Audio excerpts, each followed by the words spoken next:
Hello, everyone. Welcome back to the Please Listen podcast. I'm your host, John Follett.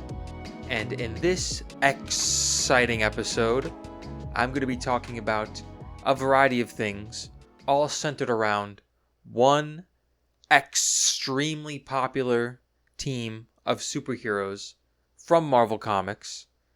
You've probably already guessed what team that is.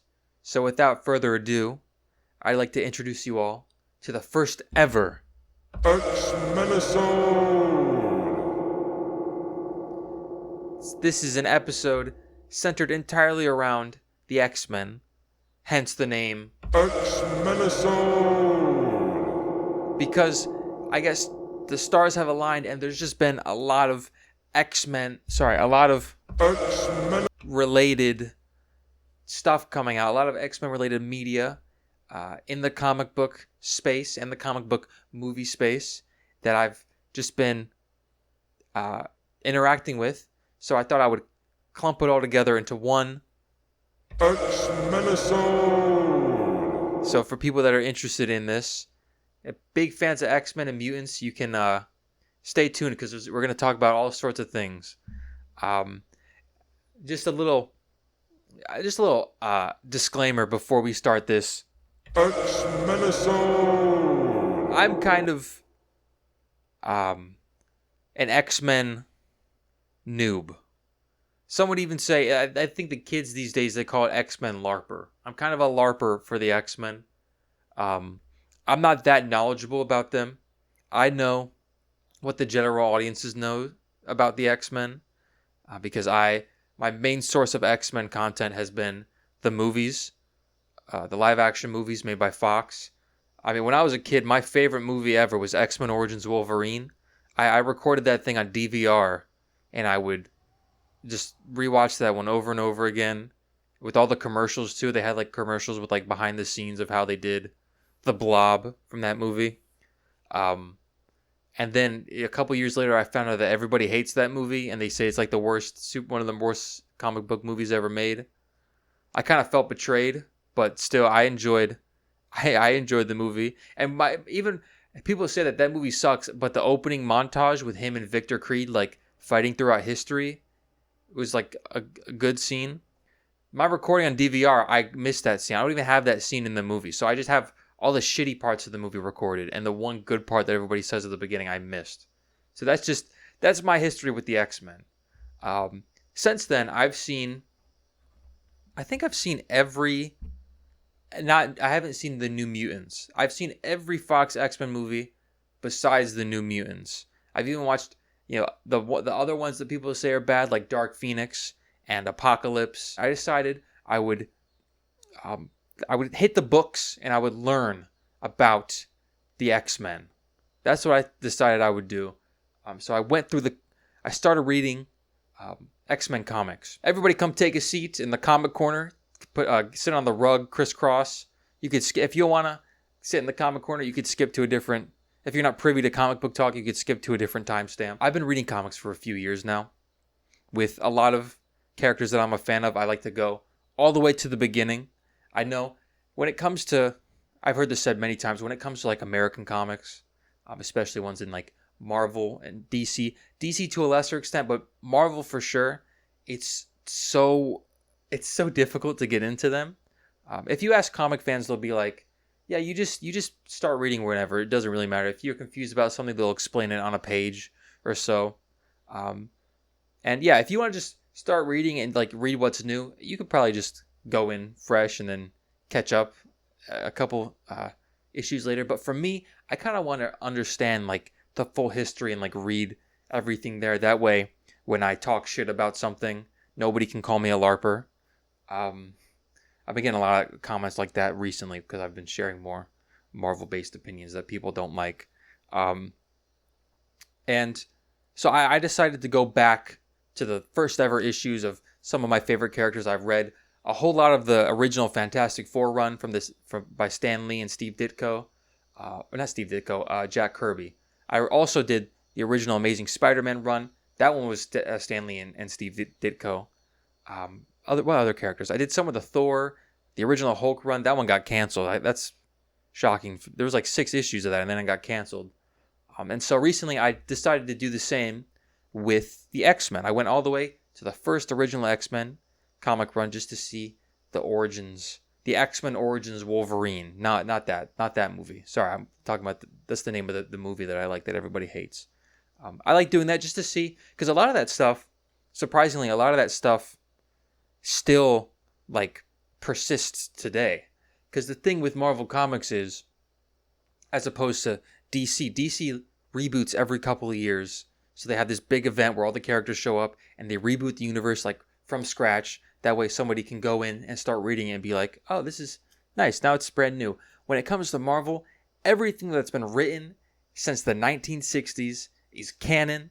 So if you read, unless they do like other universe stuff, like there's the Ultimate Universe. I started reading the Ultimate Universe also. I think I've read more Ultimate X-Men than I have main timeline 616 X-Men. A few months ago, I started reading the Ultimate Universe, so like Ultimate Spider-Man and X-Men and Fantastic Four, because I want to read through like the Maker storyline, and the Maker is a big character from Marvel Comics Ultimate Universe, and I'm kind of doing that as setup also for wanting to read Secret Wars, and so I want to have pretty good knowledge of all the players involved in the Maker run, and in turn Secret Wars. So when Avengers Secret Wars comes out, I have the knowledge of how those events played down in the comics.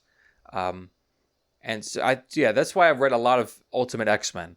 But now I'm reading 616 main X-Men. But yeah, everything that's been written in the Marvel Comics since the 60s is canon to today. I remember reading Fantastic Four, one of the earliest Fantastic Four comics, with the Skrulls in them, and the way that they beat the Skrulls that are on Earth. They turn them all into cows, and they wipe their memories, so they just think that they're cows. And years and years later, when they did Secret Invasion, a plot point in that was that the Skrulls that were cows they were involved somehow in the invasion. I forget exactly what happened, but that was still a plot point like 50 years later that came back.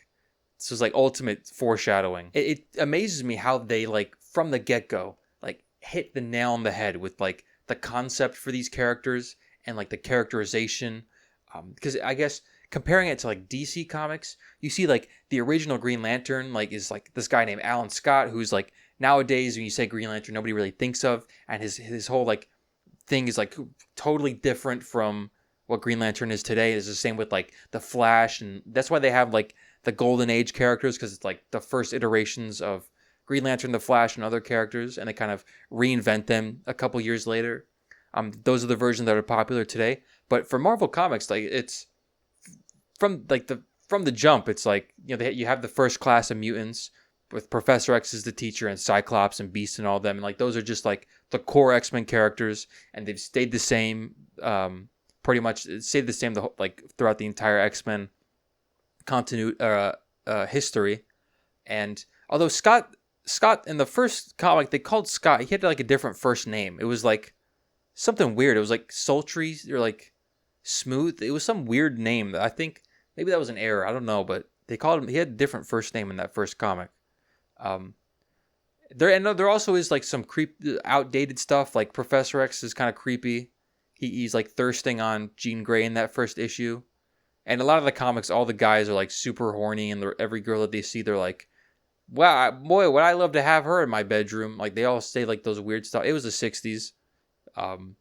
Still kind of weird. So you kind of have to take that out of your brain. But other than that, like this first comic has like everything that has like stayed like a core part of the X-Men mythos, including Magneto. Magneto is the first villain that the X-Men ever had. Like that's the first villain that they wrote for the X-Men, which is crazy because he's like probably the best villain that the X-Men's ever had, and he's from day one. They were like, they nailed it. Like the difference in opinions between Magneto and Professor X, you know, how one is like less sympathetic towards humans. And the thing I always think about how like genius like the way that they balance the powers between each characters. I mean, a lot of this stuff was established later on, but like the way that like Magneto's helmet deflects from Professor X's mind abilities, so you can't mess with him. And also like he controls metal, and Wolverine, who's another famous X-Men, his skeleton's made out of metal. So like they find a way of like having people like complement each other's powers, so it's not like it's like still like a fair fight. And it makes it funny going from that first issue where they got everything from the first draft like perfect to the next issue where they're fighting the Vanisher. Ooh, the Vanisher, who's like, he looks stupid and he's like a totally forgettable villain. He like turns invisible or whatever. So they kind of, there was a misstep there. It reminds me of the Impossible Man from the Fantastic Four, which is like one of the dumbest characters. And there's probably going to be some X-Men fan who's like, oh, don't hate on the Vanisher, dude. There's a kick-ass Vanisher comic arc in 1983 or whatever. So yeah, I'm reading through the X-Men currently. I'm not going to read every single comic because there's hundreds of them and they span decades. Like one single run spans decades, one series. I'm just going to get what I think is essential and will give me the best like stuff that actually matters that these days. So yeah, that's the first thing on our X-MENISODE. Next is some casting news that's been making the rounds recently. We're seeing day after day another X-Men is cast. We have spoilers for Spider-Man Brand New Day. I'm saying that now because people are still mad about being spoiled, even though it's one of the worst kept secrets ever. Sadie Sink of Stranger Things fame played Jean Grey in the Spider-Man movie, the newest one. And it looks like she's going to be the Jean Grey of this new universe. The new rebooted X-Men in 2028 is when that movie's coming out. And then maybe like a week later, after Spider-Man came out, we got news that an actress named Samara Weaving is playing Emma Frost, who's another famous X-Men character. I have her Fortnite skin. That's what I know her from. But I'm not familiar with her. Same goes for the news of Kit Connor playing Cyclops, who's like one of the main X-Men. He's like the leader of the team in most iterations. I've definitely heard about him a lot, but I've never seen anything with him in it. I'm not familiar with either of the actors that have been cast so far, besides Sadie Sink. I'm familiar with her. But I will say that they look the part. They look aesthetically, they look like the characters.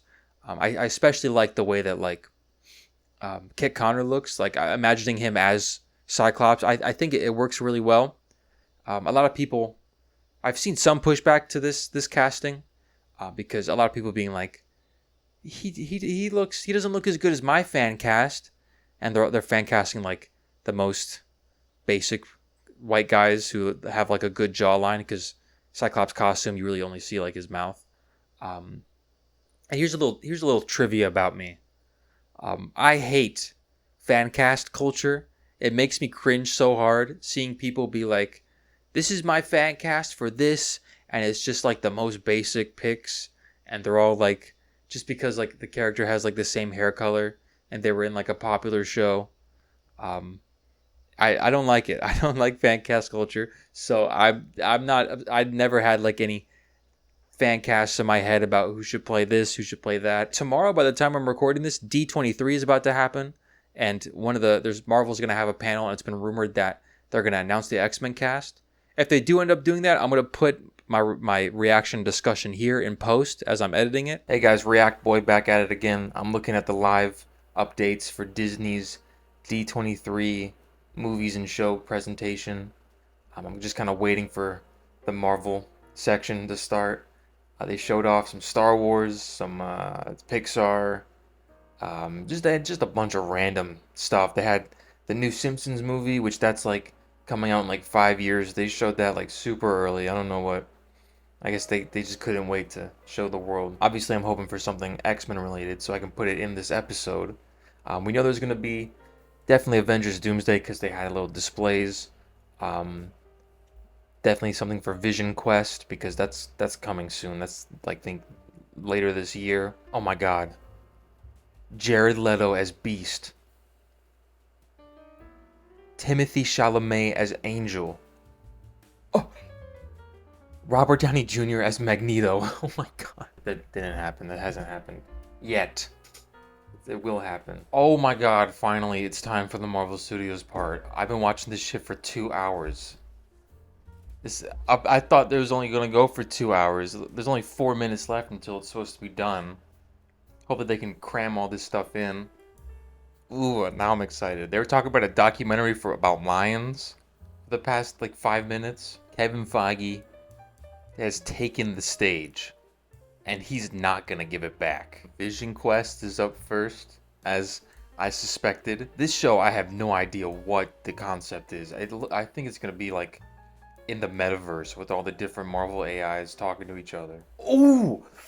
Official trailer for Vision Quest. Holy shit. I gotta watch this. New look at Doomsday. I hope they release the new trailer that they showed at Comic-Con so I can see it in HD. Okay, it's right here. It's right here. Wait. Special look. That's incredible.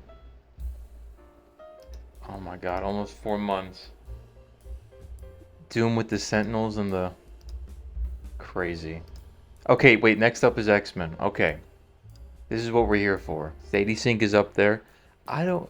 wait, what does she have to do with the X-Men movie? Indy Navarrete has been cast as Rogue. Christopher Abbott is Professor X. Who is that? Wait, let me... He's in Kraven the Hunter. I've never seen this guy. But he's Professor X. Adam Driver confirmed for the cast. Who's he playing? Mr. Sinister? I like how they're doing Mr. Sinister for this new X-Men movie. It differentiated. Maya Boyd is Storm. Who is this? Doesn't look like she was in a lot. This is good. This is good. Casting someone less known. She's a Broadway star. Oh, now they're doing Star Wars? The hell? They put Star Wars at the very, very end? Okay, we can stop. We can cut this. Cut this off. But we have our X-Men cast so far. This is a good team. Even if they didn't have any more.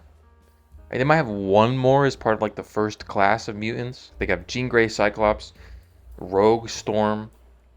Emma Frost does not usually start off as like the X-Men. But there's 4 of them. What else could they add? Maybe like a... They'll probably have like a Beast in there also. One guy to be like the smart like ones and zeros. X-Men 97 made me really like Rogue as a character. And then she was in the Indy Navarrete, and the Obsession movie was so good.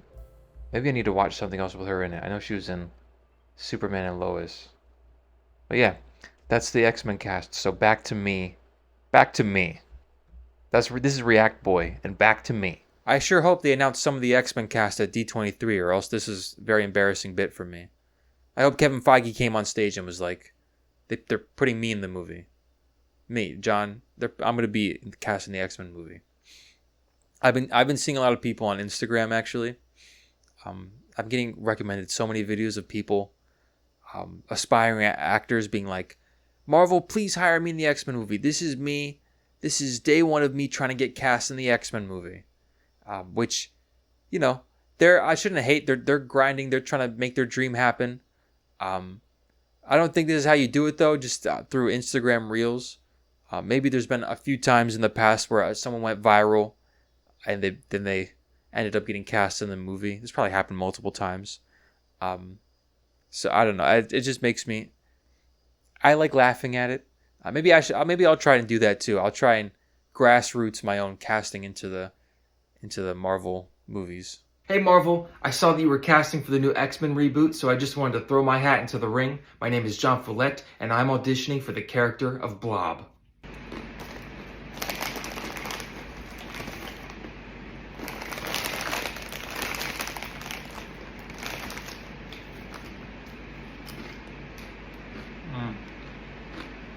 Moving on to the next topic in this X-MENISODE is the main thing I wanted to talk about for the rest of the episode.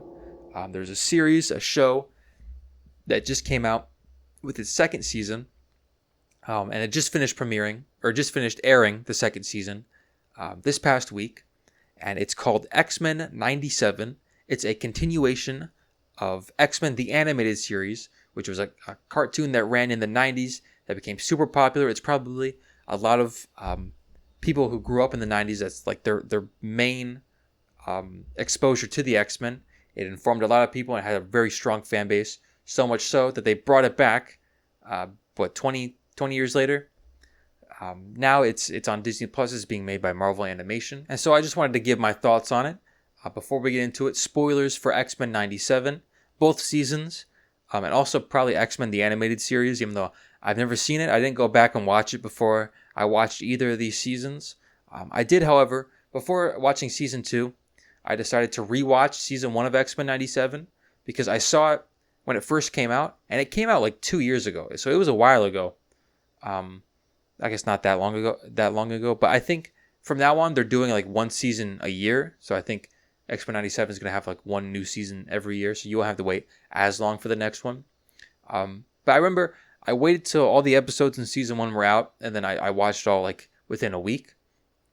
And I didn't remember much. There were like some main things that happened, so I thought I would just refresh my memory. Watching it back then and even rewatching it now, I didn't really love it as much as everybody else.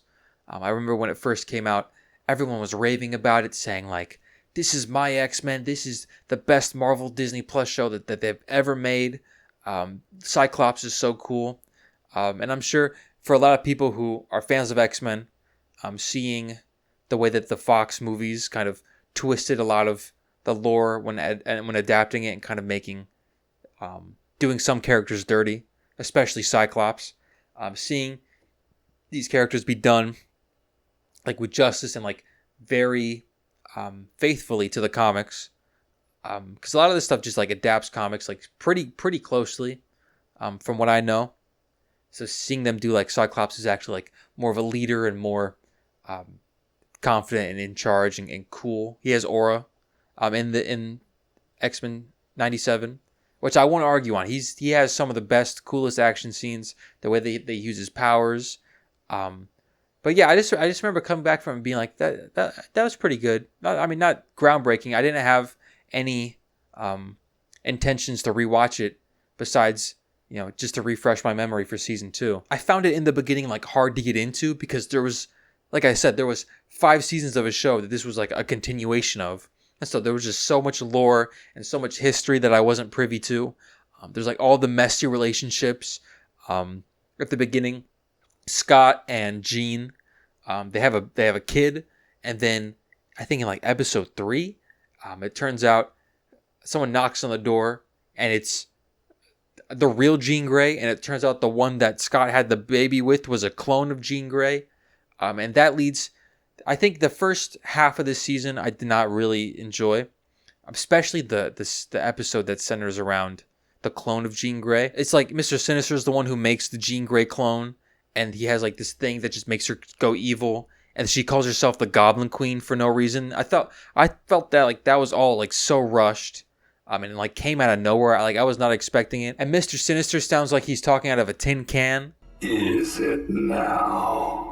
Ladybird, Ladybird. I don't know what the vocal effect they were doing is, but I don't know. It just made the voice recording sound like low quality.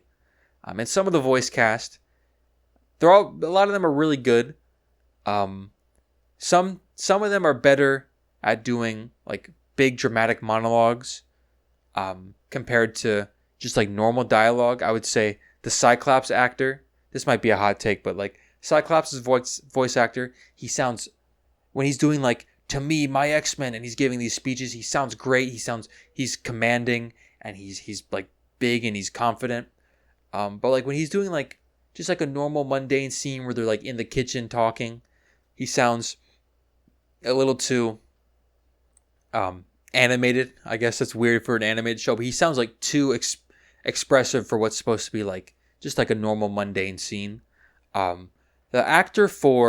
The voice actor for Sunspot, I did not like him. I don't think he's a very good voice actor. I don't know what it is about him. His character is supposed to be like very sarcastic, but whenever he does like the sarcastic quips and jokes, it sounds like kind of forced and kind of his heart's not fully in it. And so a lot of the scenes with him kind of took me out. There's like 2 episodes where Storm tries to get back her powers because she loses her powers. She gets shot with the lose your mutant powers gun, and she has to. I didn't find those episodes that interesting because she's like fighting monsters in like this inner mindscape, and then she comes out having her powers. Genosha happens, and I thought that was a really well done part. And I think after Genosha is when the season gets like really good, because a lot of that first half of the season is kind of like episodic, and it's a lot of hit or miss for me with the episodic episodes. And then the second half of the season becomes more serialized, and it has like, we see like who like the main threat is, and it becomes one arc to the end of the season. Also in the Genosha episode, we're introduced to Nightcrawler, and Nightcrawler is the MVP. He's one of my favorite X-Men. And this show is part of the reason why, because he's so cool in this. He has the two swords, and his power, he can like teleport. That's his power. He's bamfing around. He's so cool in this. We also see in the Genosha episode, Cable shows up, and Cable's from the future, and he is the son of Jean Grey and Cyclops, Scott Summers. And we saw earlier in the season, Jean gave birth, or clone Jean gave birth to their son, and he gets like this alien virus from Mr. Sinister, and so they have to send him with Bishop, who's another character who's from the future, and Bishop is like, I'm sure there's a cure for this virus in the future, so he takes him to the future. And then in the Genosha episode, Cable goes back in time. He's trying to warn people about Genosha, and he meets up with Jean, and that's when she realizes she already knows Cable, so I assume in the original series they had adventures with Cable. But in this episode, we see that she realizes that Cable is her son, and I think that's a great scene, and that gets expanded upon in the next season, which I'm going to talk about. And then the second half of the season, we see like the main threat is Bastion, who's this guy who just wants to kill everyone. And the season ends with kind of a cliffhanger, where all the X-Men are on this like asteroid, like space station thing, and it's crashing down. It's about to hit Earth, and the X-Men are trying to stop it. And then out of nowhere, it just disappears out of thin air, and it turns out that the X-Men were sent through time, and some of the X-Men are all the way back in 3000 BC, and other ones are like, I don't know, like 2,000 years in the future. And that's the main threat, and it teases like Apocalypse. I mentioned Apocalypse early in the episode. And then that's where it leaves off. So some of the X-Men are in the past, some are in the present, and some are in the future. Which is a pretty interesting. I remember when I first watched this season, I was like, that's an interesting, I can't wait to see what happens. So yeah, now we're here in season 2. Some time has passed since season 1. 2 years in real life passed. It's like a few months after season 1 ended. And the first episode is called Days of Past Future. It's a reference to Days of Future Past, which is a famous comic run. They also made a movie about it. I think I'm the only person to notice that. So I'm very happy that... I don't think anybody else noticed that. I think I'm the only person to notice that clever wordplay. And this first episode is focused on all the X-Men that went into the future. As opposed to season 1, I think season 2, the first half is fucking stellar. I really enjoyed these first few episodes. I was so into it. They have... who's in the future? I think they have... Forge and Bishop are two characters that are in the present, and they're like, we gotta go save the X-Men. So I think Forge travels to the future to go get the ones who are stuck in the future, it's Cyclops, Jean Grey, Wolverine, Storm. And at the end of season 1, we see that the year that they were sent in the future, Nathan's also there, who's Scott and Jean's son, who grows up to be Cable. He's there, he's like 9 or 10, and they're like, oh my gosh, it's our son. And so in this, they're able to hang out with their son. And this is like, I think the relationship with Nathan / Cable, Jean and Scott, I think that is like my favorite part of this season. I think it's all so well done. I think it's a lot of parts it's sad because they have Cable, like how he is when he's grown up. He does a lot of morally gray things. And Jean and Scott, they weren't able to be like a part of his life that much because, they had to send him to the future because of his alien virus that he has. And then they're always doing like X-Men stuff. They're being pulled through time. And in this, Forge comes back, or he doesn't come back. He goes to the future, and they're like, we have to get you back to the present. And Jean and Scott are like, can we get one more day to hang out with our son and tell him? Because they've been hanging out with Nathan and like training him to use his like psychic powers for the past however long they've been there. But they still haven't told Nathan that they're his parents. And they're like, we needed like 24 hours to just hang out with him and tell him the truth. And they get to do that moment. It's really great moment where they're in this like train thing, and they have to break out of this place, and there's great music under it. And I was like, this music is so great. It's very reminiscent of the music from Loki, the MCU show Loki. And I think I remember seeing something like they use like, I think a theme from Loki or some kind of music like motif from Loki, because they credit it in the credits. I noticed a lot of similarities between this season's music and the Loki show. And the Loki show has great music. And maybe I just got used to it, but the voice performance for Cyclops in this season was much better than the first one. I enjoyed it much more. So the scenes between him and Jean and Nathan, I found those to be really well done. And they're sent to the future by this old lady with this long ponytail. She reveals that's why they're throughout time, because they're being sent to like specific points to try and fend off Apocalypse. Apocalypse is the main antagonist for this season. He was played by Oscar Isaac in the live action movies, if you recall, and he's much different in this. Some would say he's better. Some would say he's better in this because from what I've heard, Apocalypse was not very well done. And Oscar Isaac is a good actor, but he's not, And so the guys from the future, they're trying to stop Apocalypse, or they're trying to do something with Apocalypse. I think Apocalypse wants to get Nathan as like his new like host for his body, because he's like, I watched like they did like a Marvel Legends like compilation of Apocalypse's history throughout the X-Men animated series. I watched that because they don't do those that much anymore. So I was like, I'm sure it's pretty important if they're making a new one now.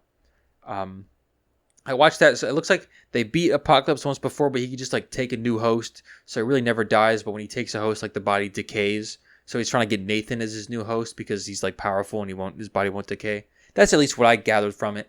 And the ones that are sent from the past, I'll get into that later. But they're fighting a past version of Apocalypse before he really becomes Apocalypse. And then they have a little at the beginning. They have like a file. I thought this was funny. They have like a file with like all the information that they have about Apocalypse, and they just have like a picture of him. It looks like a mugshot. I'm like, how the hell do you get a mugshot of like Apocalypse? Because I don't recall a scene where they book Apocalypse in prison and they get his fingerprints, because he's like 12 feet tall. He has like he's like super powerful. He's like Thanos, but like even stronger. I think you can't really put him in jail. So I think it's funny how they have like a mugshot type picture. Maybe that's his Instagram profile picture that they put there, or it's like his Tinder. Morph. I think Morph is also there in the future. Morph is a character. They were in the first season, and they do some pretty cool stuff throughout this season. Although the personality for Morph, I don't really vibe with. I thought we all knew by now that these like characters like this were like annoying, where they're just like cracking like annoying like, oh wow, that somebody pissed in that guy's Cheerios. Morph says something like that. I forget what it was in the first episode. If I find it, I'll put a clip in. I just thought it was cringe. Post-apocalyptic roadkill. Yeah, no thank you. Also, a little bit of trivia. Nathan Summers, who's young Cable, the son of Cyclops and Jean, is voiced by Michael Johnston, who plays Bear from Obsession. And I saw that news like a month ago, before I had seen this season and before I'd seen Obsession. So when I saw that news, I was like, who cares? But now that I've seen both those things, I'm like, holy shit, Michael Johnston plays Nathan Summers in X-Men 97. I thought that was cool. And he does a really great job. He's like 20-something, but he sounds like a 12-year-old. He can really use that upper register of his voice. And then episode 2 is set in the present with like a different set of characters. We have Jubilee, who was a main X-Men in the first season, and Sunspot, who I didn't enjoy the actor's performance that much. It doesn't get that much better in this season. They're recruited by Cable and a few other characters to join this one team. And I gotta say, there's a lot of X-named teams in this show. There's X-Men, and this one there's, what are they called? X-Force. And then there's another team that they fight in this episode called X-Factor. And I'm like, damn, guys. I think there's also like a guy named Exodus or something. There's Extremities. There's extrajudicial, curricular. Cable's like, we need you to join X Force, and they're doing like training, and it has like a custom intro where they change X-Men to X Force, and it's starring all Jubilee and Cable and all of them, which I thought was really cool. And they're going after one of Apocalypse's horsemen. Apocalypse has these horsemen that he's like turns into like his own like army. It's like 4 horsemen of the Apocalypse is like his whole thing.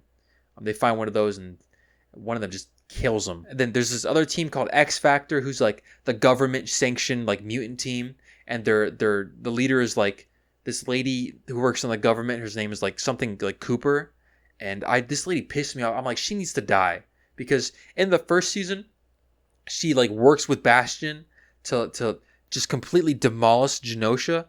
That she's like the reason why like she worked with Bastion to get all the Sentinels there and just explode that entire island, like kill all these mutants. And then Magneto gets captured, and in that season she's like, I didn't know he was going to do all that. And then she lets Magneto out. So I'm like, okay, she's sees the error of her ways. But in this season now, she's like controlling this X Factor team, and they're like just locking up mutants. Like they're mutants, and they're also locking up other mutants. I'm like, what the hell? They have like this helicarrier type thing in the sky, and they just have a big prison with all these mutants, and they get Jubilee. And Jubilee actually has a pretty cool scene where she releases all the characters, all the mutants that are locked up, and she turns this one mutant who's in X Factor, Polaris. So she kind of like makes her see like, I don't really want to be an X Factor anymore. And she helps her like kind of get out. Then after we've gone to the future and the present, episode 3 takes us to the past with Magneto and Professor X and Rogue, Beast. Bishop joins them because he's coming to take him back to the present. Is Nightcrawler there? I don't remember if Nightcrawler's there. Nightcrawler's somewhere. He's the MVP. He's the GOAT. And they're in the past in like ancient Egypt, and they kind of have become friends with this guy named En-Sabah-Nur. And En-Sabah-Nur is the past version of Apocalypse before he becomes big and evil like Apocalypse does.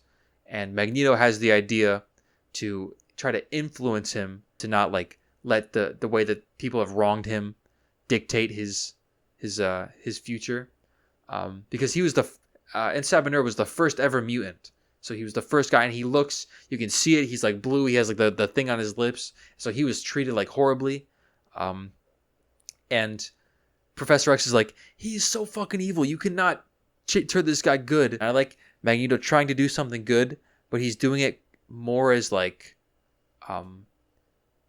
his own way. He does it in he's a lot more proactive than Professor X, I would say. Professor X is into like playing the long game and like building up goodwill, whereas Magneto's like, yeah, I'm going to try and change the timeline and convince Apocalypse, the most evil guy ever, to be good.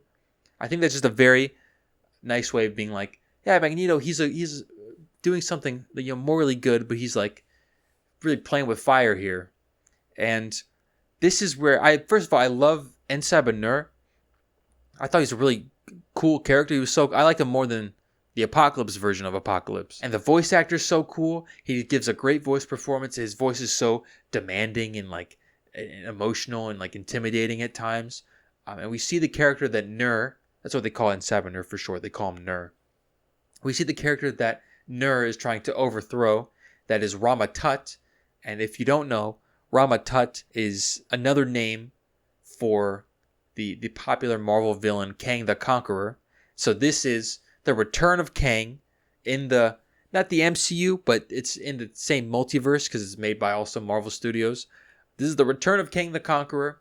And after last time we saw him was like Loki season 2. I know it's not the same variant as any of the ones that we saw in the movies, because this one's white, or maybe he's Egyptian. I mean, he looks white.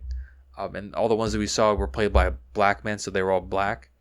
And I think this is like, and he has like some of the same like technology as Kang does, and like the one, like he has this big sphere, which is like the same one that he has in Ant-Man, or a similar one as he has in Ant-Man and the Wasp: Quantumania.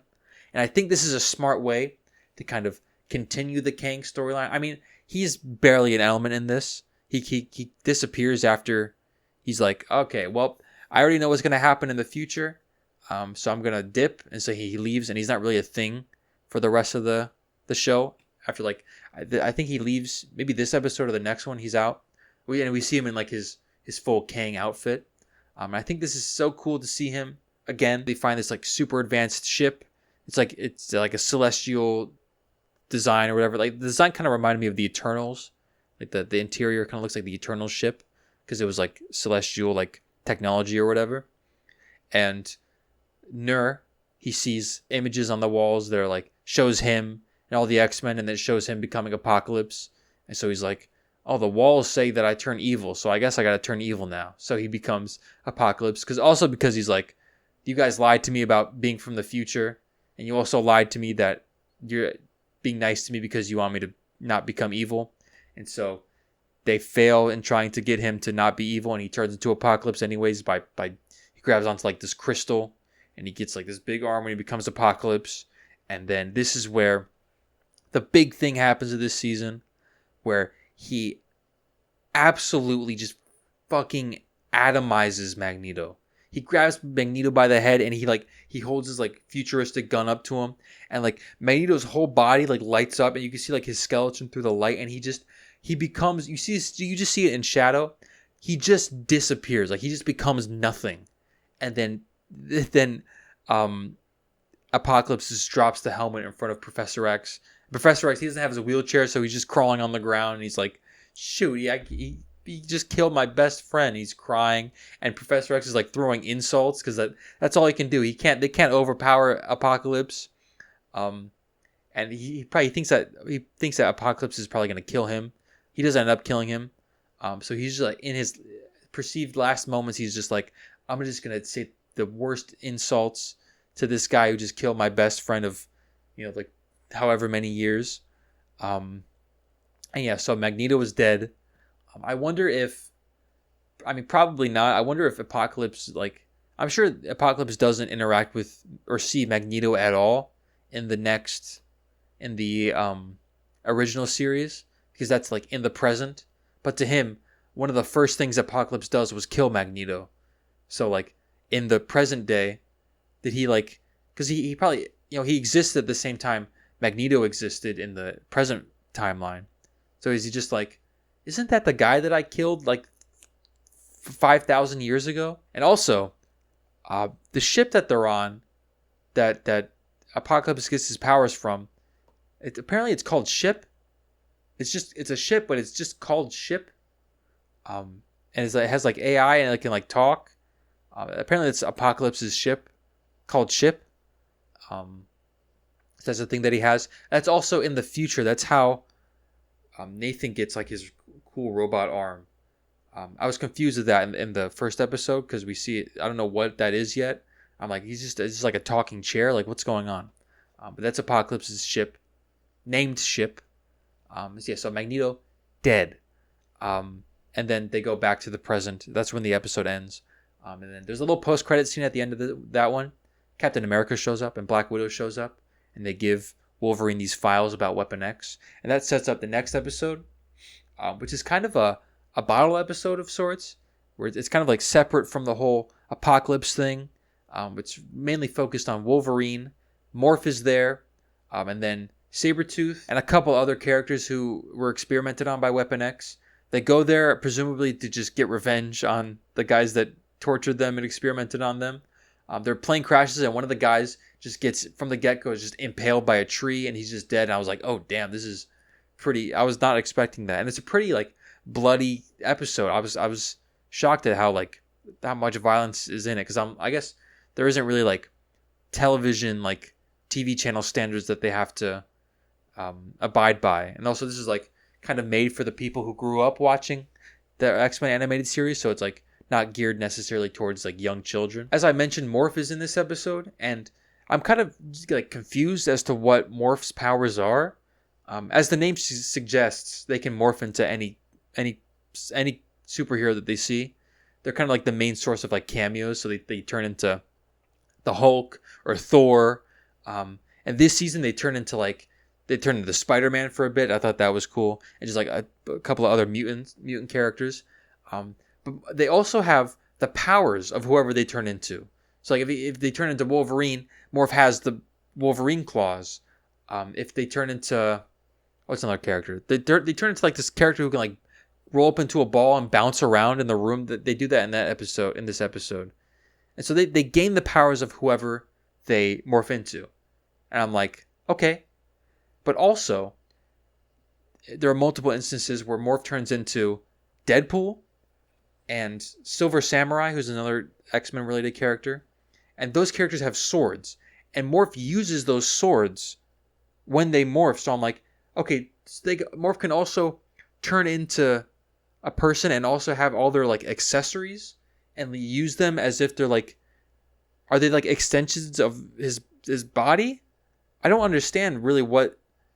And also, and like I think the last episode, he turns into Doc Ock, and Morph can use the Doc Ock arms, and so I'm like, you can also do like extra like appendages that aren't organic materials attached to someone, as well as items that they just have on their person.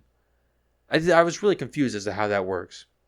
And Morph finds out that the reason Wolverine even went to Weapon X was not to get justice on the scientists that experimented on him or any of the other people. But in the last season, Wolverine got all of his adamantium like ripped out of his body by Magneto, and so in this season he wants to go back to get the adamantium back into his skeleton so he can have like the metal claws and have the metal skeleton. And it's like Morph feels betrayed, and it's like a morally gray thing that Wolverine does, and Wolverine's just like, yeah, what about it? Do you expect more from me? And I thought that was really sad. Do you expect morph from me? That's a good pun. Anyways, but yeah, I like how they had Wolverine do something that was like morally gray and kind of shitty to his friend Morph. The episode after that, episode 6, this might be my least favorite one. It's also not related to the whole apocalypse plot. What happens is they reopen the school. They have, after I got like ransacked in the last season, and then the X-Men got sent through time. They have like half the X-Men are like teachers there at the school, and then the other half, including Professor X, they start this thing called X Corp, which is I guess like a company where they do stuff internationally, like overseas, because I guess the United States does not allow them to do that in their state or in their country. And they have these cool like puffer jacket, like they're cool new uniforms that they have at X Corp. Professor X is in the danger room, which is their training room where it can like simulate like different scenarios for X-Men to train, and it has an AI in it. And in this episode, the AI of the danger room turns evil and turns against them and tries to kill them, which I did not think was a very interesting plot. This episode is also centered around Polaris, who I mentioned earlier in one of the other episodes. She was part of X Factor, and she kind of defects and she wants to join the X-Men. And she is the third child of Magneto, because Magneto's children are Scarlet Witch, Quicksilver, and then Polaris. And she has the same powers as him, so she can also move stuff that's metal around. And also they reveal that she was like one of the original first class X-Men, which I didn't know about. I think that's like a retcon or something. They just show pictures of her with all the original X-Men. I mean, I like her character. I think she could be, it looks like they're setting her up to be like a main character moving forward. And I like Polaris. And they're training all these younger mutants in the danger room. And that's when it turns against them. And I was looking at all the mutant kids, and I'm like, damn, some mutants have it much worse than others. Because a character like Jean Grey or Polaris or Jubilee, they're just like normal looking people, and they can summon their powers when they want to. But I saw a kid, his entire jaw was made out of fire. He just had like a fire jaw. There's really no hiding that. So it's kind of hard when you're one of the mutants that like looks different. Like so different, especially if it's something like your jaw is made out of fire. That's got to be really uncomfortable with going into anywhere with that. So I just thought it was very unfair for the fire jaw guy. But yeah, the danger room becomes evil, and it becomes like an android robot, and they fight it. I didn't find it that interesting, being like, I don't know, it just felt like a big step down going from Apocalypse, who's like the strongest character they've ever faced, to the danger room, the room that they train in, being like a sentient evil AI and becoming like a silver robot lady. And still they're having like a hard time beating it. I'm like, guys, if you're struggling with that, you stand no chance against Apocalypse. And also, she's fighting. Polaris is fighting Danger Room lady, not lady, it's a robot. And I'm like, isn't the Danger Room robot made out of metal? Like, it's made out of like metal parts. Just fucking crush her with your powers. This is when you control metal. You can just rip her in half without even touching her. Just go. That's your whole power set. I don't know. Maybe it's a metal that she can't control. Maybe it's like some weird organic material. I don't even know. But safe to say, I did not like that episode. The next episode, they bring it back. I really like this one. Centered around, I think Nightcrawler is like the main character of this episode. There's this. What happens is there's this guy. He's running for president. His name is something Creed. He's like the Donald Trump, but he's against mutants. There's like guys in like red hats with like no mutant signs in the crowd, which is like, I wonder what that's an allegory to. But he gets captured and taken hostage by this group of mutants. They're called like, I think they call themselves like the Acolytes of Magneto or something. And Colossus is one of them. Colossus is a popular X-Men character. I also have his Fortnite skin. And he joined after his sister died in Genosha. So he was kind of radicalized by that. And they capture this guy and they're like, he hates mutants, so we're just going to fucking kill him. And then since he is the brother of Nightcrawler, him and Nightcrawler, they're both the children of Mystique and Sabretooth, who are both some very evil mutants. They're like some of the worst mutants. They're both bad guys, and I guess they had these kids and they just hated them. So Nightcrawler grew up to be pretty good, and then Creed just grew up to hate mutants because I don't think he has any powers. He wasn't a mutant. And they go to like where the Acolytes are living, which is this place called the Savage Land, where it has like dinosaurs and it's like prehistoric. Which I really like the Savage Land. I wish they would do that in the movies. And Nightcrawler convinces them to do a trial for Creed because he wholeheartedly believes in redemption and second chances. And I love characters who believe so strongly in that. It reminds me a lot of Daredevil. Even though Creed is like so unsympathetic, during the trial, Nightcrawler makes like a really great argument for why, like explaining Creed and like making you sympathize with him because both his parents were mutants and they treated him horribly, and he always tried to, I think Mystique just flat out abandoned him, and then Sabretooth was like disappointed that he wasn't born a mutant, and he always tried to appease Sabretooth, but he just never could because he didn't have the powers of him or any other mutant. And so just he carried that hatred towards his parents into just a hatred towards all mutants. And I mean, it makes a pretty good case. There's one character called Exodus, who's one of the Acolytes. Another X name. Colossus is kind of like the judge for this trial, and before he can even give his ruling, Exodus tries to kill Nightcrawler and Creed, and they get him out of there, and Colossus goes with them. Creed shoots Exodus, and then he holds a gun up to Nightcrawler's head, and he's like, "Get me out of here!" And he teleports the two of them away, and they have a talk, and Creed is still bitter and mean towards mutants. And Nightcrawler, he just leaves him in the snow, and he gets rescued by X Factor, so he doesn't die. But still, I think it's good at showing like how mutants, they have to be like the bigger person, because if they do anything like too violent or like too vindictive against people that hate them, it'll just be another like more ammunition for people who hate mutants, being like, see how even though like they provoke them, you can't really fight back because it's like they'll be like, you just proved me correct by showing how dangerous you are. So I think it's a really great episode. In the penultimate episode, episode 8, is where we see the return of Gambit. It's been teased throughout the season like Apocalypse inhabits the body of Gambit. He looks like Dark Link. He's like his dark Gambit form where he's all black and gray. And there's like such a cool hero shot with Cyclops like holding his visor and Wolverine unsheathing his claws, and they fight evil Gambit, who's trying to like get married to Rogue and give her like this like immortal power or something. And Professor X goes like into the mind, like he has like he always does this where he's like, I'll fight you in the mind, and he goes like this, and they have a fight in like this mind palace. and Professor X is able to walk in the Mind Palace, which is, I mean, that's one benefit to going there because he can't do that in real life. He puts on this, he becomes like 100 feet tall and he gives himself like the stupidest armor I've ever seen. And he tries to save the Gambit's soul. And so he's pulling him out of like this, of like the apocalypse like spirit or whatever, and he can't do it. And then Rogue comes in and assists and pulls him out. And then Gambit's back to like not his like normal colors, and he's out cold. And then in the next episode, he's in a coma. And this is where we get to like the finale, where it's the X-Men in the X-Corp building have Gambit like hooked up to like medical equipment. And they're just like looking at his vitals.